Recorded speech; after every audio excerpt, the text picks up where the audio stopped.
সকাল থেকে তো আমি দেখছি না, আমি আইছি গ্যাস নিতে, আয়া এনে হই আল্লাহ শুনতে আসি, আয়া দেখলাম কি গ্যাস কম। তো আমি সিলিন্ডার একটা এনে আইছি, আয়া দেখি যে কয়েকটা সিলিন্ডার কয়েকজন কাস্টমার নিয়ে তারা ব্যাগ নিয়ে আইছে, কোনোটাতে 2 কেজি 2.5 কেজি এরকম করে কম গ্যাস। এখন মাপতে গিয়ে দেখা যাচ্ছে বেশিরভাগ সিলিন্ডারে গ্যাস কম। তাহলে আমরা থেকে তো তারা ন্যায্য পয়সা নেই, তারা কি থেকে আমরা ঠকাইতে আছে, আমরা কথাই দিয়ে আছি। নিশ্চয়ই তারা এতদিন তো আমরা মাপজব করছি না, নিশ্চয়ই দীর্ঘদিন ধরে তারা এইভাবে চালাই গেছে। তারা কাস্টমার ঠকায়, ন্যায্য পয়সা আমরা থেকে নিতে আছে, কিন্তু কাস্টমার ঠকাইতে আছে তারা। এই ব্যাপারটা একটু কিভাবে সন্দেহটা হয়েছে আপনাদের? একজন নিয়ে দোকানে মাপতে গিয়ে বাইরেছে যে গ্যাস অনেক কম, প্রায় 3 কেজির উপরে।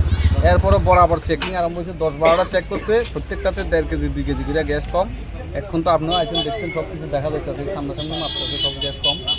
তো তারা কন্টিনিউ তো এরকমই করতেছে পাবলিকের সঙ্গে, পাবলিকের এইভাবে ক্লিয়ার নাস্তা করতেছে, আমরা এটাই কথা আর কি।